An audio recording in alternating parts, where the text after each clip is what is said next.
Grade 8 day. Now I'll be talking about the interdisciplinary project phase 2. As part of the interdisciplinary project phase 1, I researched 5 case studies around educating the underprivileged children. We students are educated enough and are well eligible with resources and thinking skills. Initiatives taken us bring a smile on underprivileged children. All children love to see experiments and learn well when they see any model in action. In phase 1, I have submitted a teaching aid, Science in Action, that will be used to teach the underprivileged children. In phase 2, I have created the model water rocket which is used for demonstration of science in action. Before I get into the experiment, I would like to share a few fun facts. The principle of action and reaction is one of 3 famous laws of motion which tells us how objects move when we push or pull on them.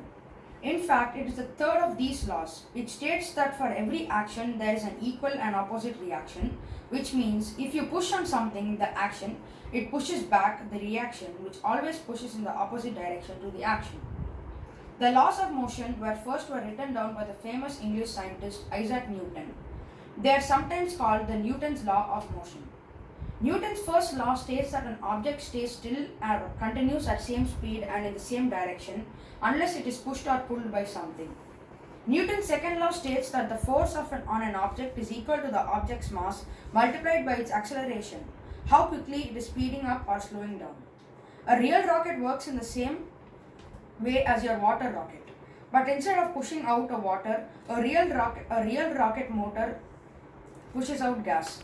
The gas is lightweight, but it comes out of the rocket's nozzle at incredible speed. Using the principle of action and reaction, a rocket engine can lift a rocket weighing hundreds of tons using just high-speed gas. Some motorboats and personal watercraft have jet propulsion instead of the boat at high speed. This pushes the boat forward. Aircraft jet engines also use action and reaction.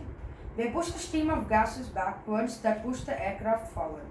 Coming to the model, this consists of a cycle pump, a water bottle with water, and few connectors. Now I will be explaining about the project, how it works. As we pump air through the pump, the air goes into the bottle through the pipes, and once the air reaches the high pressure, the rocket lifts up to the sky. The rocket lifts up because of the science principle called action and reaction.